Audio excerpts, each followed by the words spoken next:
Hello and welcome to today's flow session with the Value Stream Management Consortium. I'm Helen Beale, the CEO of the Value Stream Management Consortium and your host today. And I'm super excited to be joined by Manuel from PlanView. So Alan, would you like to tell the audience the things that you think they should know about you?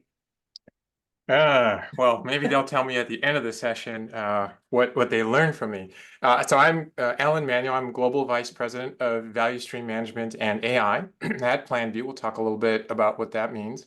Coming to you from San Francisco, and I've spent the last maybe too many years working with large organizations, helping to help them make transformations to new business models. And right now, one of the biggest business model transformation involves value stream management and AI. And so those are two of the areas that I focus in. And would just love to, the main thing I hope that we do in this session is get a lot of interaction from all of you. Helen and I were talking in the preparation, and both of us agreed that the more that we get interaction from you and your questions, that will help both of us, but really more importantly, it will hopefully will help you to get the most value out of the session. So I'm really looking forward to it. Cool. I just shouted in the chat in all caps, ask us your questions. So hopefully everyone will take us up on that offer. And we are obviously live, so really happy to have an interactive session. We have prepared some content for you, of course. And today we're going to be talking about why more and more organizations are adopting value stream management. I'm a big believer in setting the stage, so not all of you maybe are that familiar with value stream management. So probably a good place to start is talking about what we're talking about when we talk about value stream management. So what is your definition, Alan, of VSM? Sure. So I define value stream management as the practice of observing, adjusting, and improving how organizations work to drive the right ideas to impact as efficiently as possible. Now, that sounds like a lot of marketing buzzwords, so let me just take 2 minutes and kind of decrypt that, okay? To me, the main focus of value stream management is really an organization that has its strategy set and says, hey, we want to do something. Usually we want to do something different, okay? And that's really where value stream management comes in. In order to do something, a lot of different pieces within an organization have to work together. So there's a lot of coordination that has to happen. So value stream management is a set of management practices that say, given some kind of intended output, given some kind of a strategy, how do we make sure we're working on the right things? And then how do we make sure that we're working together as efficiently as possible?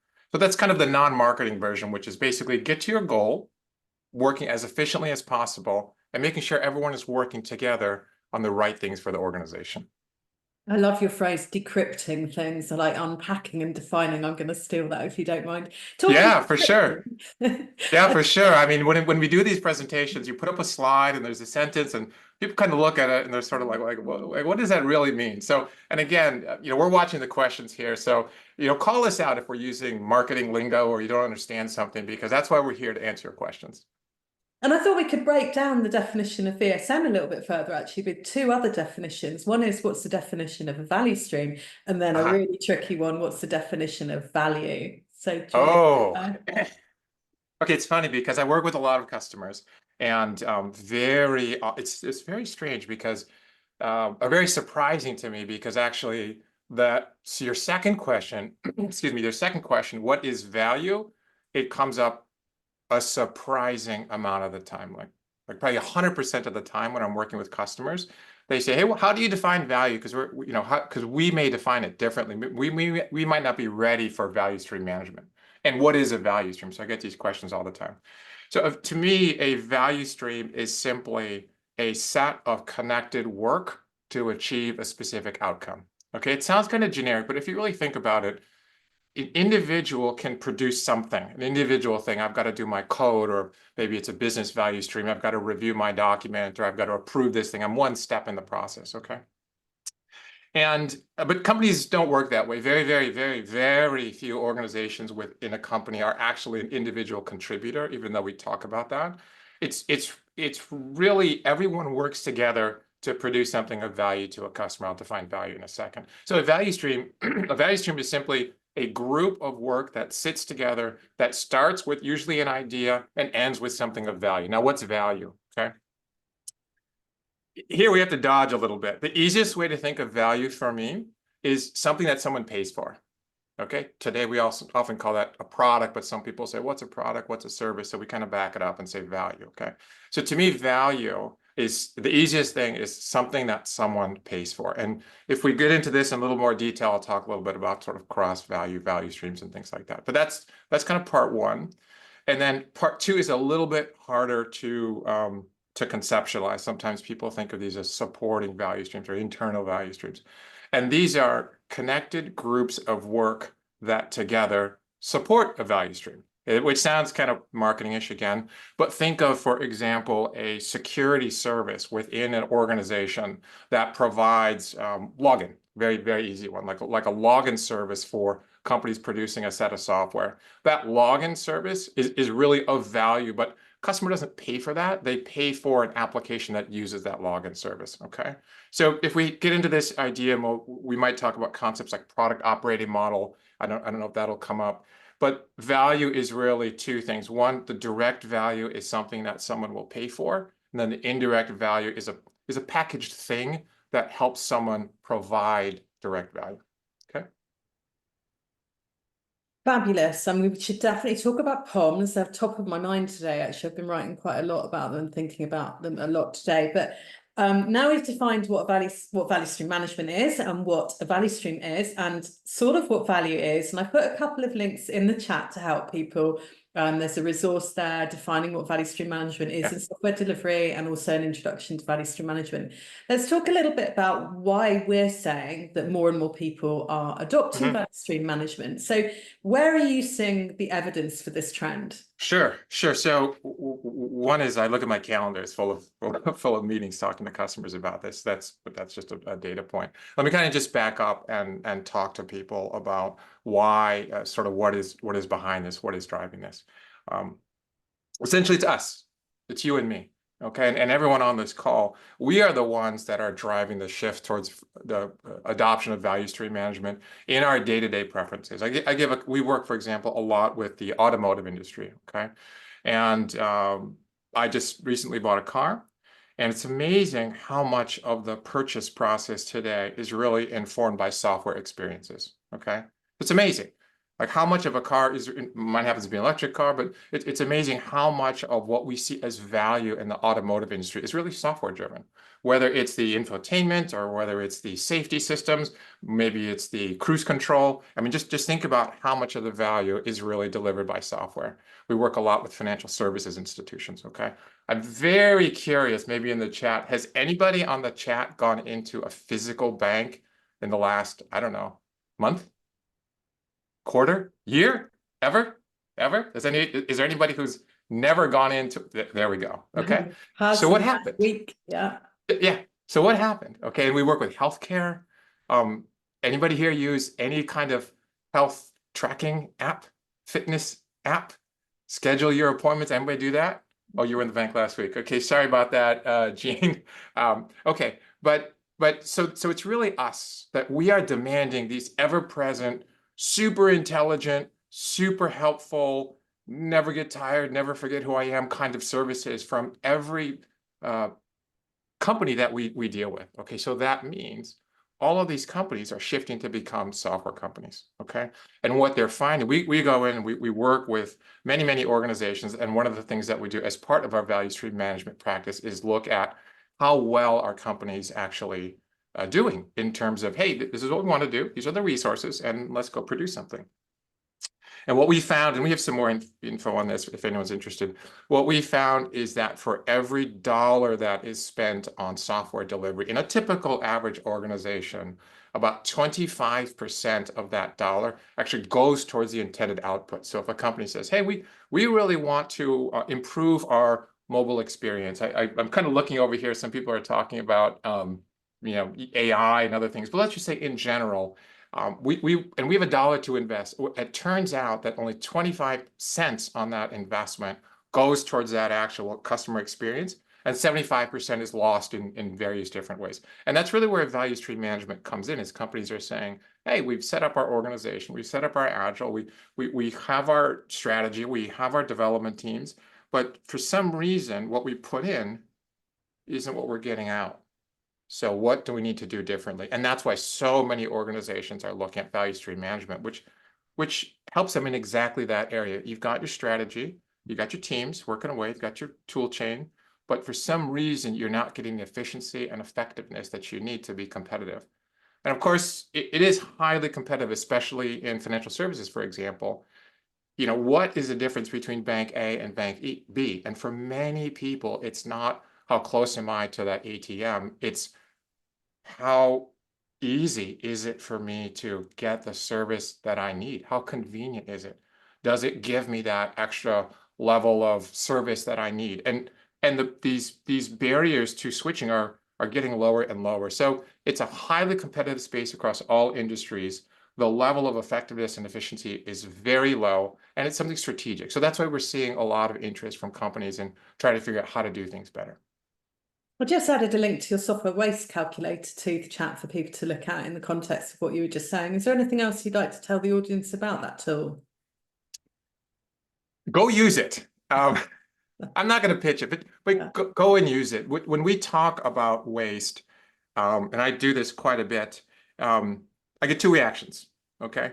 First is finally somebody understands what's going on. And second is, wow, I think we're probably worse than that. Okay. So I'd be very curious for those in the audience. Go take a look at it. And again, at some point, either now or in the follow-up, let us know what you're finding. We break it down into 6 or 7 different very common categories.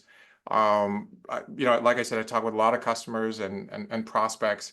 It seems to be a model that people understand well, but I'd be very curious if people say, oh, Alan, I think you're missing something here, or this is what we're seeing over here. How do you account for that? So love to continue this conversation even after this webinar with any kind of feedback that you have. I'll put your LinkedIn profile in the chat in a minute, but before I do that, I just want to refer to something that John's commented on in the chat, actually. Mm-hmm. And to me, it reflects on this shift that we're generally seeing from companies trying to focus on shareholder value and moving towards customer value, which is part of the project to product shift, is this movement towards customer centricity. And it's relevant when we talk about the definition of value or what value is. And what John's saying is the value doesn't require a payment. It's a customer perception that they receive something worth using to make their life more effective. And I think this comes down to kind of some of the comments made from Elon Musk in the past about people should focus on delivering a great product. If you've got a great Yes. product, people will buy it. Yes. And as long as you've got Sure. your business model right, you'll make money. We do live in a capitalist society. So the exchange of resources, whether you call it money or whatever, is kind of underpinning the way that we operate and we live. Yes. But I wanted you to reflect on John's comment as well. Yeah, I saw that. I saw that. Hi, John, and thank you for debating. By the way, if this is a one-way conversation, it's going to be a complete failure. So please throw your comments in. I agree with you. Okay, that at the end of the day, value is defined by the recipient. So it's the customer in this case who says, "Yes, I got value. This thing made me. You say my life more effective." You and I maybe have a similar perspective on things. Other people might say happier. Okay, so what's the end goal of life, I guess, from a customer perspective is happiness, whether that's more time spent doing this, less cost spent doing that, etc. And if I can go to a company and their product or service can make me happier or maybe more effective, then fantastic. Okay, so I agree with you 100%. The challenge is, how do we measure that? And I do know that when somebody puts down their money, and money, we're drifting a little bit on topic here, but money is basically time. Okay, so money is really an exchange of your time for somebody else's time, and time is the one thing in life that you can never get more of. You have a limited amount of time, you convert that into money through work, then you exchange it to other people for their time. Okay, so I know if somebody gives me their time for my time, and time is the most important thing in someone's life, then they have seen value. There might be other ways. They might say, hey, I got value. They might kind of tell me, hey, I got a lot of value from this. But I know if they give me their time, which is their money, that by paying me, that I know for sure. Okay, so John, you're right.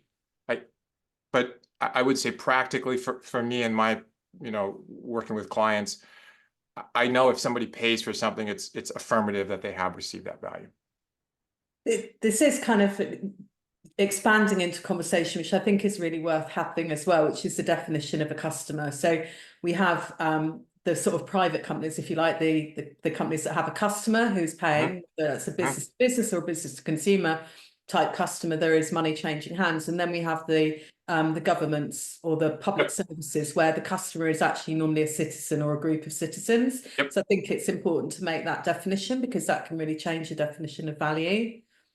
And then the other part of this is the internal customer versus the external customer, which is what Neil's talking to here as well. He's actually put that comment privately just to the host and panelists, but for everyone else's benefit, what Neil said, there is also a fundamental question: who is my customer? End user, senior leadership teams, or finance? And I think it's important, isn't it, that the value stream understands who their customer is, whether it's a citizen, external, internal. Yeah.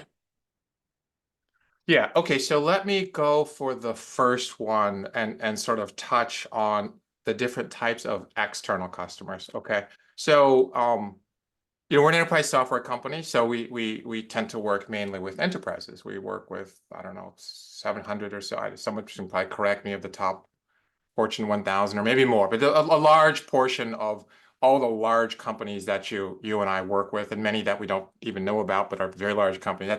That's who we work with. Okay, so I tend to talk in that manner. But let me back up a sec and talk about nonprofits or mid-sized, and we do see mid-sized businesses adopting value stream management. Okay, let's just step back a second and kind of go back to value stream management. The whole point of value stream management is to connect an idea or a strategy to an outcome. And what I didn't add was for somebody, for that customer. Okay. In the commercial world, the customer is again somebody who pays for it, but maybe in a nonprofit world, it's different. Okay.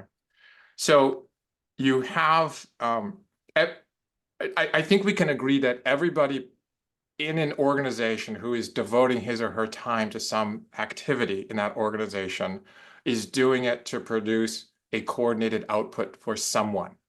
Okay. Hopefully we all agree on that. Whatever organization you're involved with, whether it's a commercial organization, a mid-sized organization, or a nonprofit, people get together and say, hey, I'm going to give this organization my time in order to provide a benefit to somebody. Okay.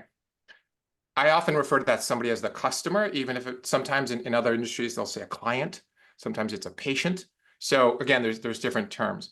But for each of these intended recipients of value, you hopefully have some measure to gauge the performance of that connected group, whether it's client satisfaction, whether it's number of patients served, whether it's number of amount of dollars distributed to the right organizations with an efficiency. There's somebody and there is some measurement. Okay, I generally talk about payment because that's generally the world that I live in. But whatever you're doing, there's somebody you're doing it for, and there's a sense of you're doing it well and you're not doing it well. Okay, and yeah, who's the customer? This is a great one, Gene or Jeannie. That's a great point.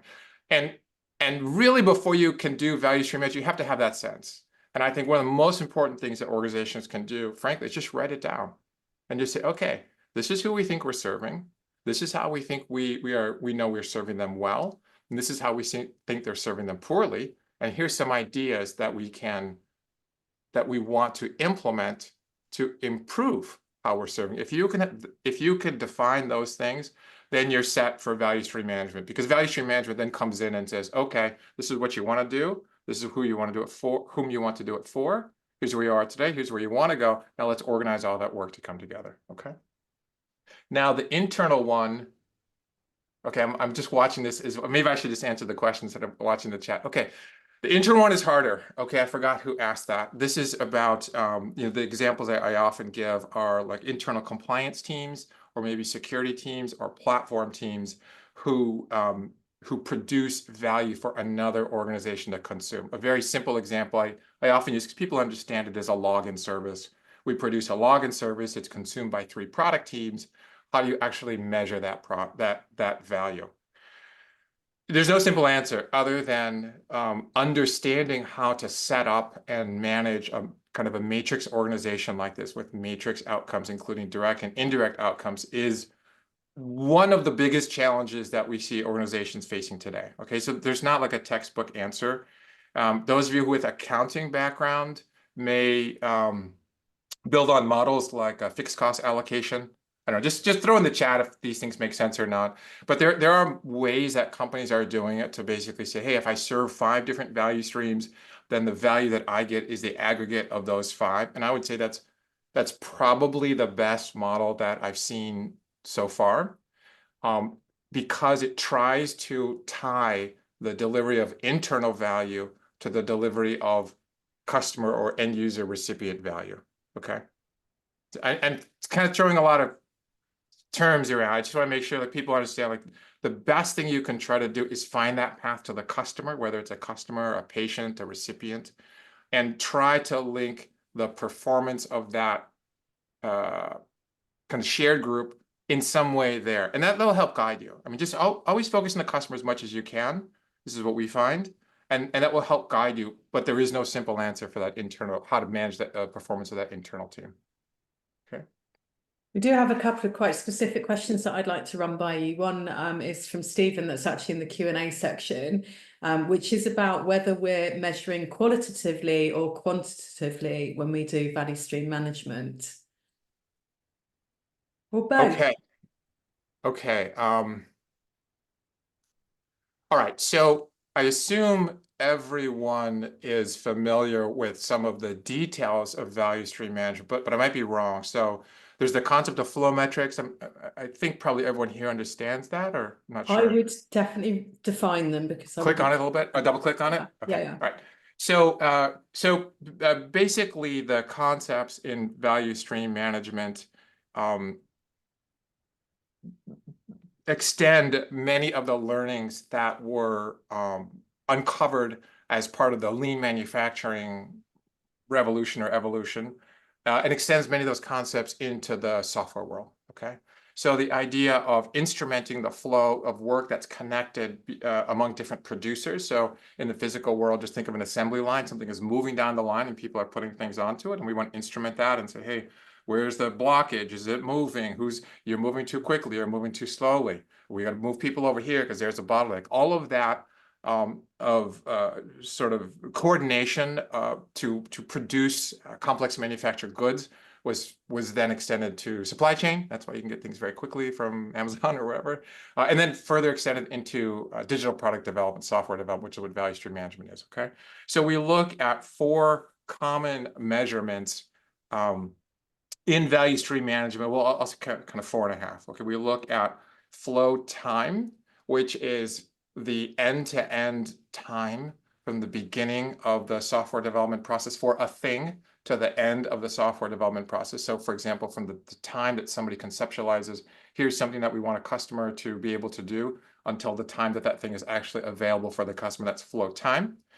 Flow velocity is a measure of how much output is produced by a particular team. For example, 10 pieces of code, 10 widgets per week, per month. Okay. It's very important because when you're aligning work among different teams, a requirements team, a development team, a QA team, a deployment team, for example, whenever you have mismatches in those production rates, then that's where you see waste cropping in. I know, and again, for those of you who want to go more, just ping, and we can find some webinars and things like, to go more into that.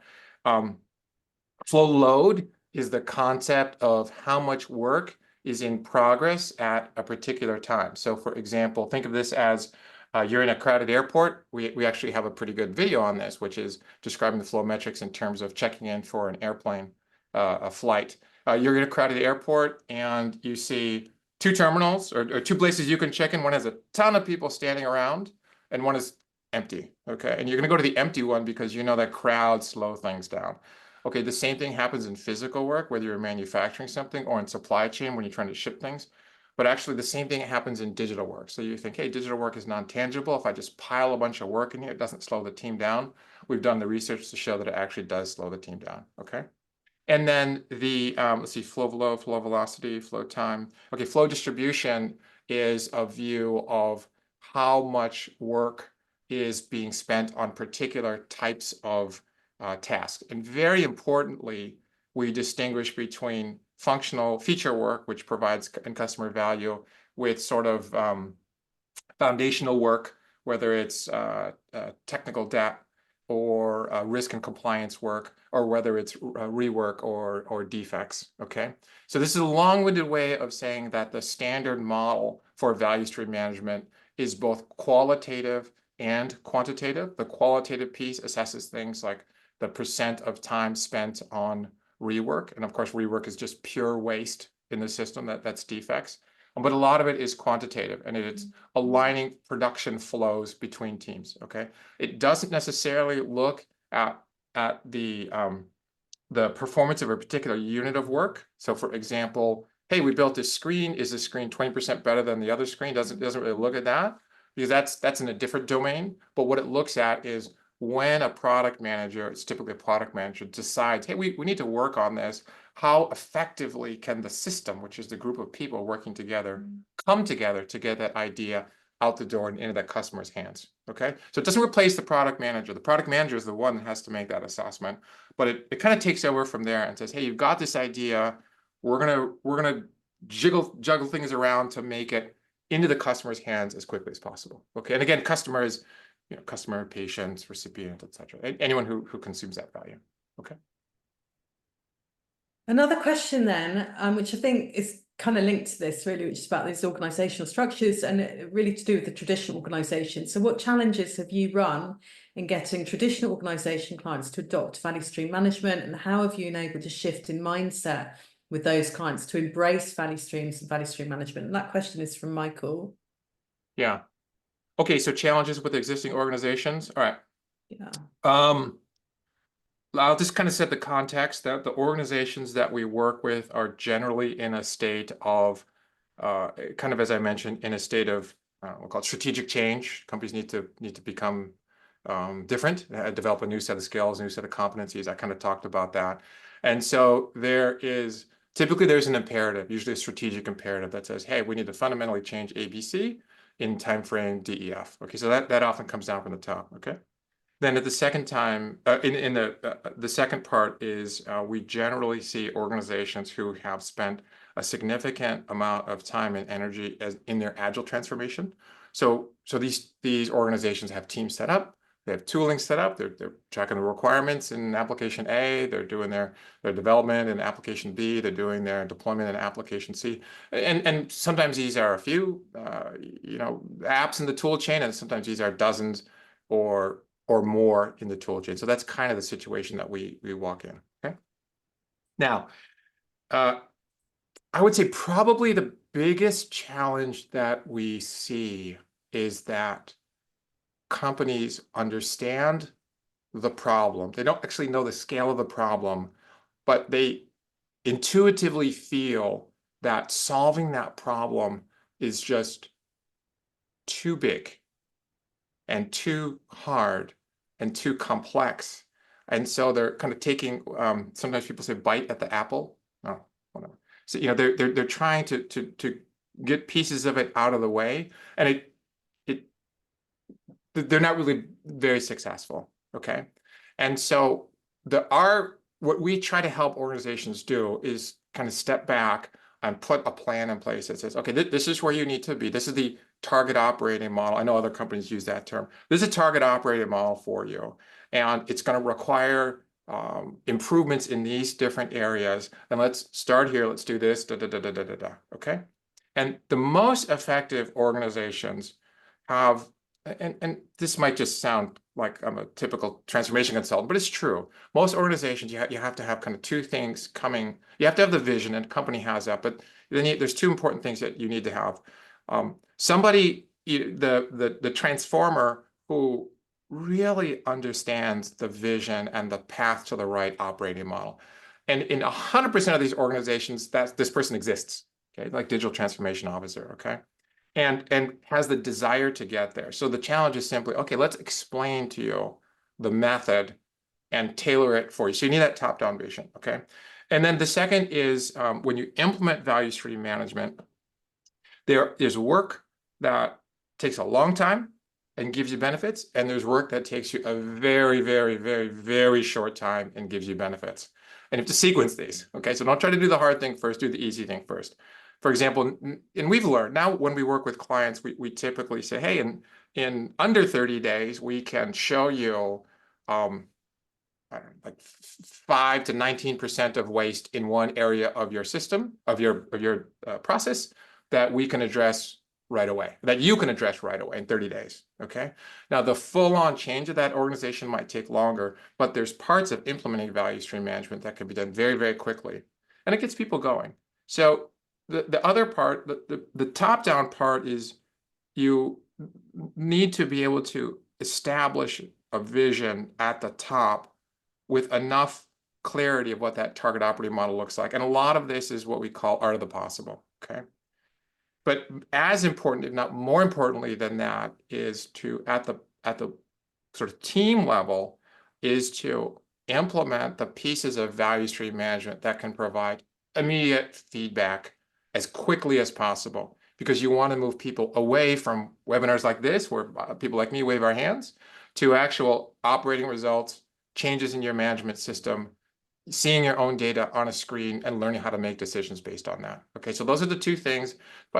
Typically, pretty typical of a enterprise transformation approach, but that's part of what this is. I think the beauty of value stream management is everyone is looking for the outcome. There's tremendous opportunity because the level of effectiveness and efficiency is so low. And we're at the point where the tooling that we have from PlanView and others, frankly, but the tooling that we have is very easy to get immediate results from, okay?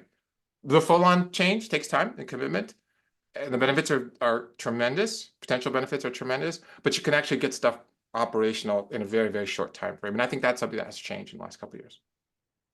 Oh, I want to conflate a couple of questions. One is Okay. referring back to something you talked about earlier, which is the product operating model, or the POM.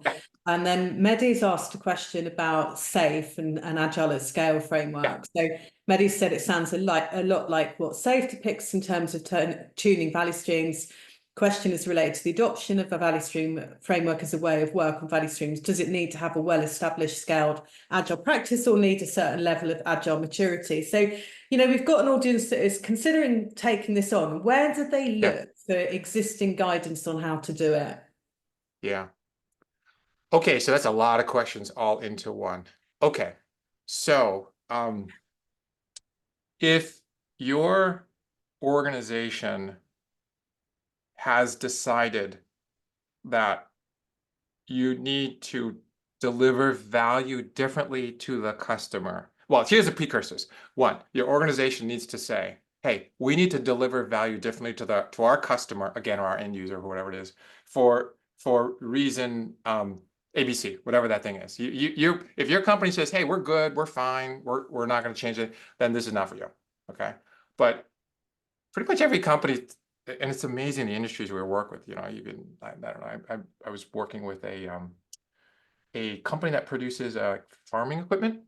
And I said, I help companies improve their software. You guys don't do much software. And he's like, yeah, like basically farming equipment is becoming robots. I mean, it's crazy. Like everything is getting, transformed. But number one is that your organization needs to have some directive that says, hey, we need to deliver value in a new way. And the software experience is part of that. Okay. And I think that's pretty much, every company.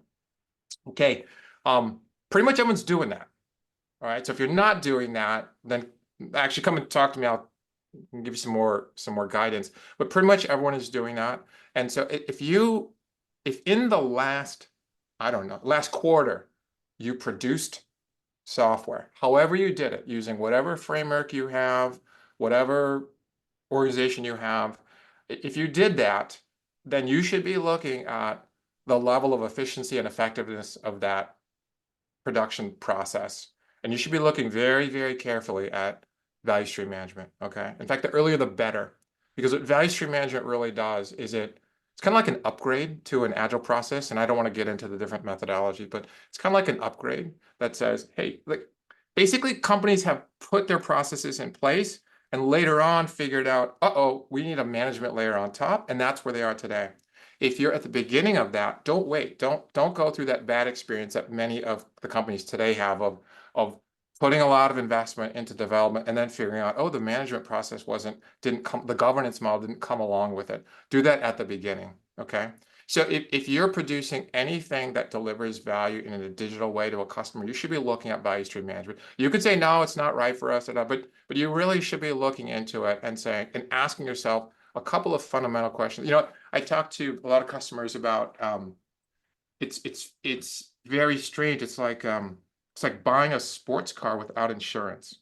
Okay, you put all this money into it, but you don't insure it. Who would do that? Would anybody do that? I mean, I don't have enough money to do that, but would anybody do that? I hope no one would do that. Okay, but doing agile without some kind of management framework or set of processes like value stream management in place, it's like doing that. You're investing all this time and energy and people's careers in this new thing, this very expensive, high value thing, and you're not putting the insurance on top of it to make sure you're doing it effectively and efficiently.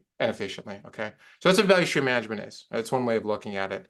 So I would say if you're producing something, you need to look at where the principles of value stream management, should be applied.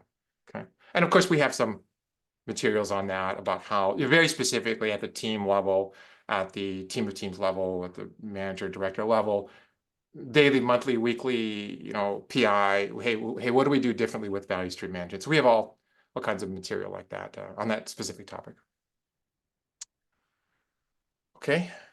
Hey, Jane's got a question, which is one that I particularly love, and it's like earlier on we had I can't remember who it was asking about whether smaller organizations buy value stream management, and it was making me think of a client I once had, the Royal Society for Protection of Birds, which is quite a large charity but still quite a small organization in the UK.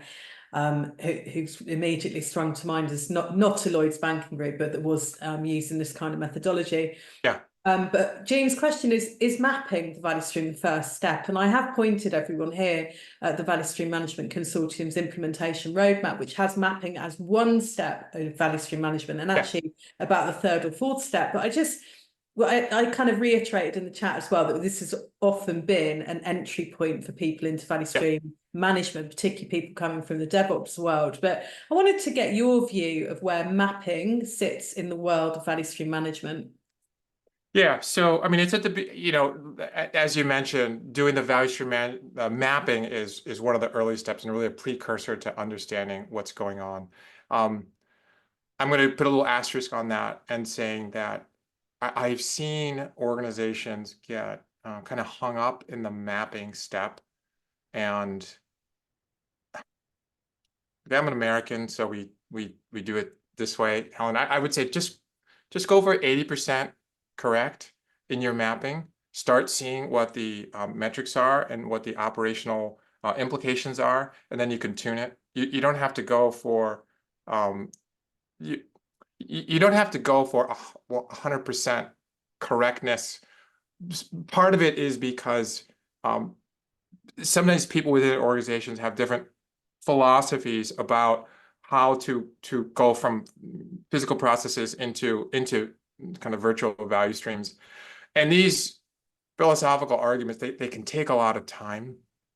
And as you know, I think time is a very important commodity. And very often they don't yield that much operational difference, is what we've seen.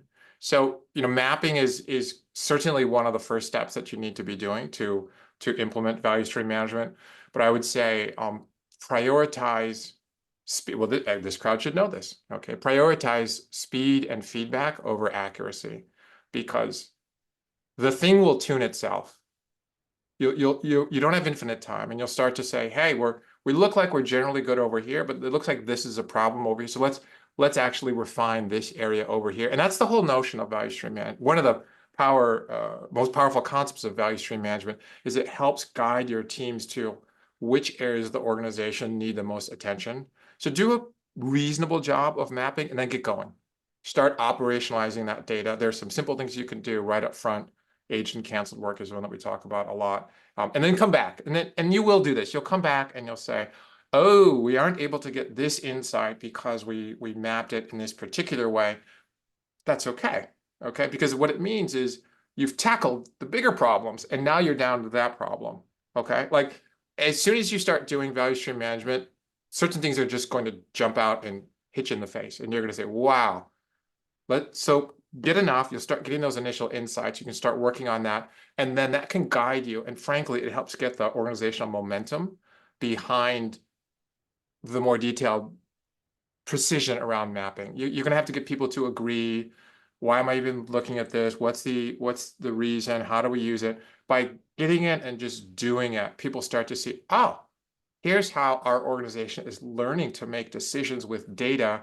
Okay, if I do this, we'll get better precision and better decisions. Okay, I understand it. Okay. It's very hard to have that argument in theory. So get to the practice as quickly as possible. Okay. I think of mapping as a very kind of tactical team level activity, whereas management is like an operating strategy, Yeah. an organizational level.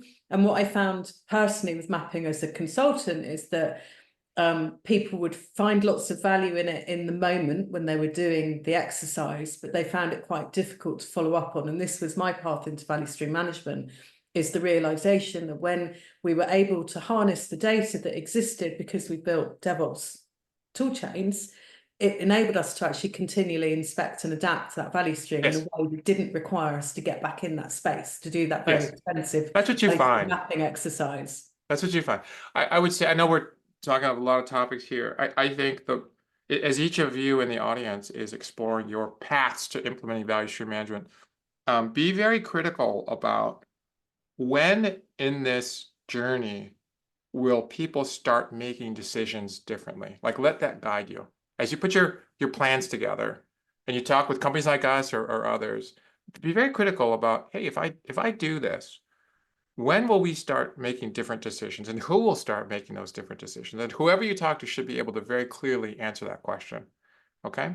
And I think the more effective implementations answer that question in a shorter time. They come back and say, hey, in this very short time frame, this specific group of people is going to be making decisions in a better way. Okay, even if it's a small group. Again, it's time. I hope you guys are seeing, like, time is very important to me. It should be important to you. We're Okay. getting that for sure. Yeah. So we've talked about value stream management in the context of flow and efficiency. We've also touched on it in terms of effectiveness and value realization and doing the right things and delighting our customers. One thing we haven't touched on so much on at that organizational strategic level is governance and the ability to value stream management to help us govern. So tell us more about that. Okay. I laughed because you know, I'm cheating a little bit. I have some notes on the side here of things I wanted to get across. And I promise you in the audience that this is not a softball. Helen and I didn't discuss this before, so it's very interesting to me that this came up. Okay, so when we talk with organizations about helping them in their journey to become a stronger, better, faster company, as hopefully I've tried to communicate, they have a strategy and they have tooling, and they're kind of missing the layer in between, sort of like the planning layer. Okay, and we've broken it down and in our view into 5 areas that a company needs to change or to kind of get new skills in. Value stream management or managing flow is one of those 5 areas, and the other 4 are planning, whether it's agile planning or whether it's a hybrid planning or waterfall or a combination of all that, which I think everyone here should be quite familiar with.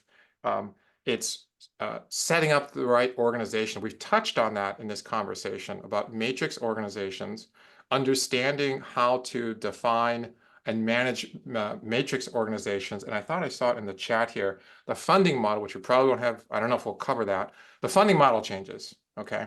So you got flow, you've got planning, you've got organization, objectives, which we have not talked about, okay?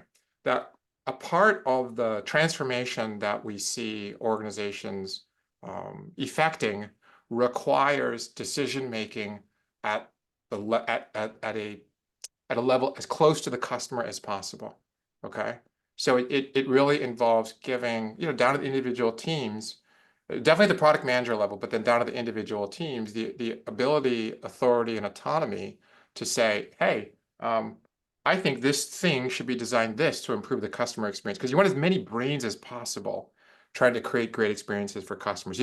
Top down doesn't work. Okay, what you need is innovators throughout the organization who have that right set of information. But in order to do that, everyone needs to know their piece of the puzzle, their piece of the pie, I guess you would say. And so a 4th kind of skill that an organization needs to develop is really how to take the high-level strategies and break them down into each individual level to ensure that everything kind of rolls up. Think of it sort of like an accounting roll-up, but for objectives.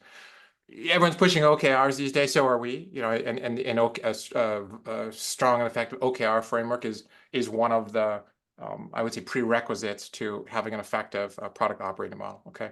Now, finally, I'm going to get to your question, governance. So the fifth area is governance. So the five areas are organization, objectives, planning, flow, and governance. Okay. The governance model in effective organizations has to change to enable innovation to happen as close to the customer as possible. Okay. What that means is the most effective manager isn't told produce this widget. The most effective manager is told you have these resources, you have this objective, you have these constraints.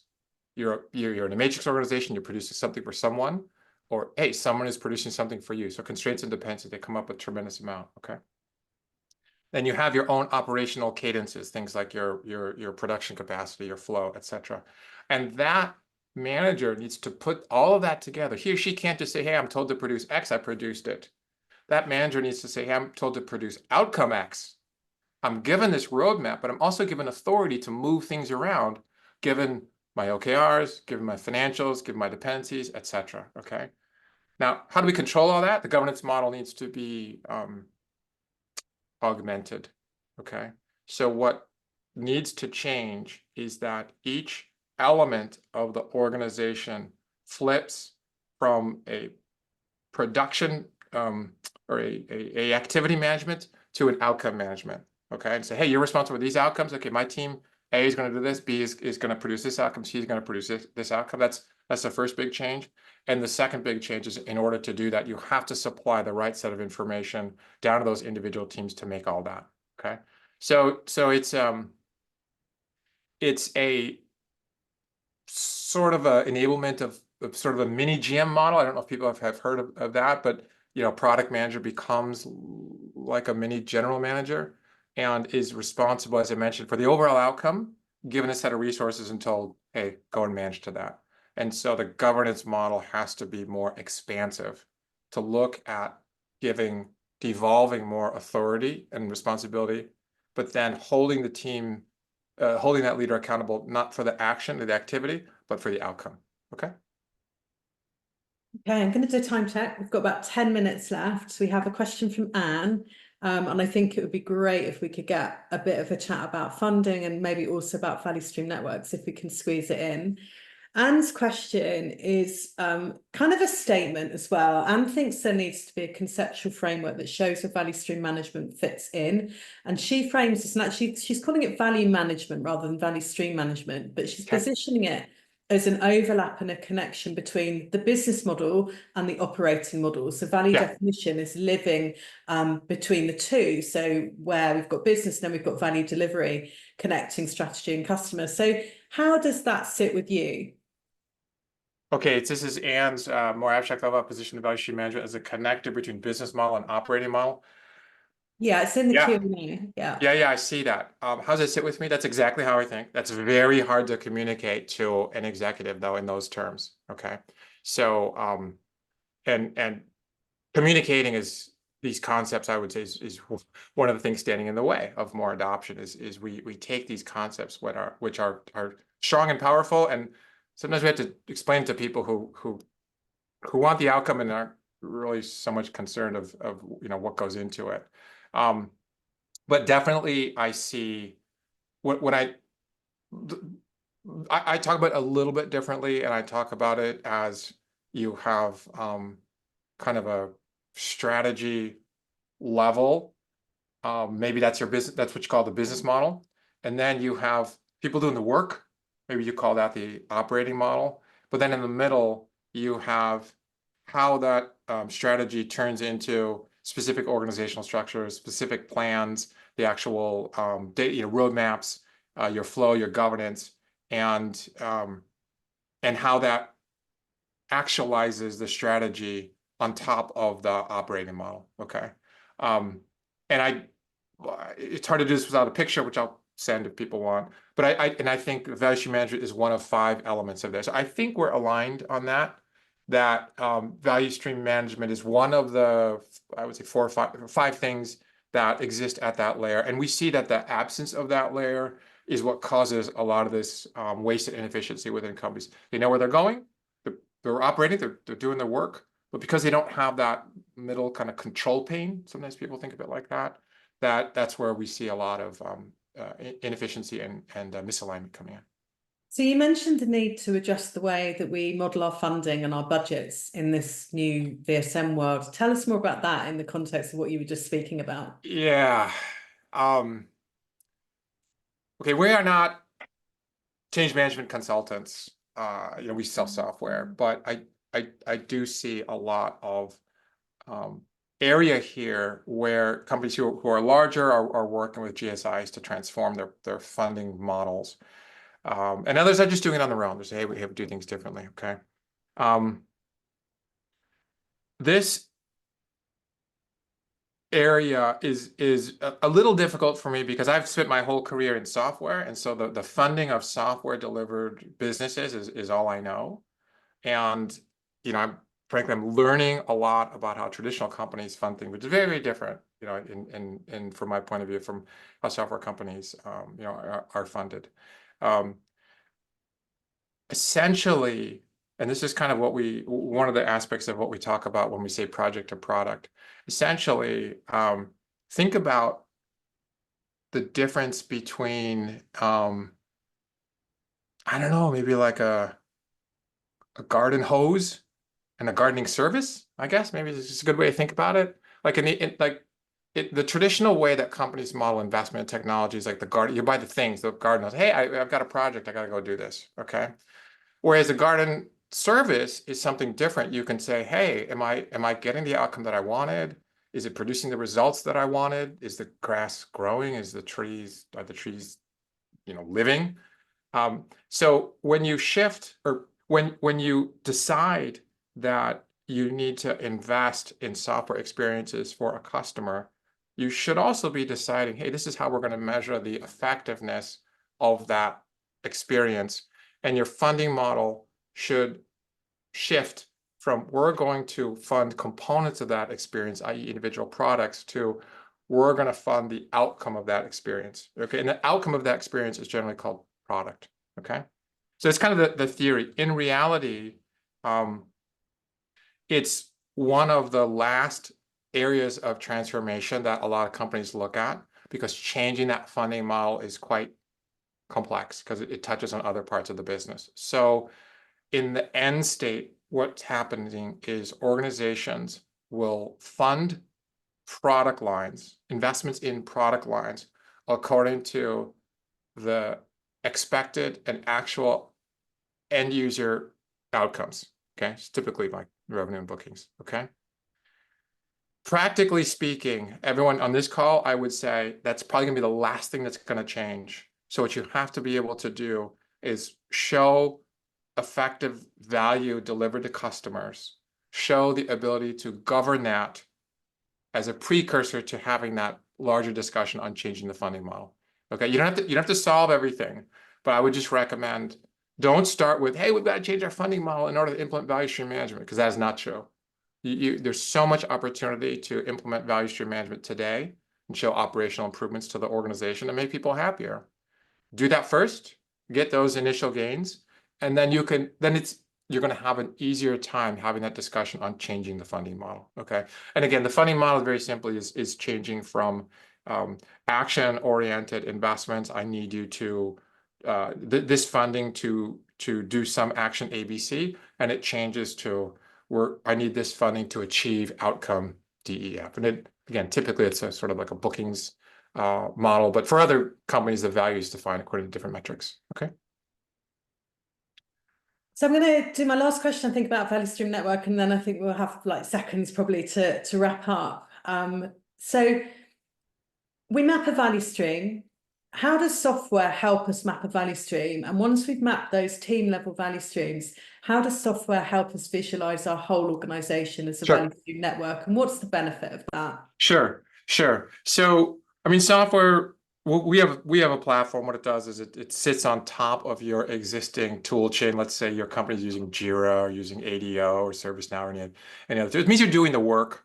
but you're probably lacking that layer on top. You're lacking the visualization of the data and the ability to make decisions more effectively, to see, basic things like, where is the work getting stuck? Is there old work that's sitting around that we've commissioned and just never got finished? These are, again, there's about 7 elements of waste that come up. So where software comes in, like anything else, is basically, it's just think of it as instrumenting your entire the business flow of value in your organization and helping you figure out where things are getting stuck. It's very akin to managing a manufacturing production line. In the physical world, you can see things moving. The right things are moving, in sequence out the door to the customer. With software, you're able to get that same level of visualization and really go in and find, on any given day, there might be, I don't know, thousands or tens of thousands of things that are being produced. And the numbers that we see is 20% or more of those are the wrong things. How do you find them? It's very hard to, very, very hard to do that in your existing tooling. We know this because companies have tried. It's very hard to do that, okay? So if you have, it's like running a business without accounting, okay?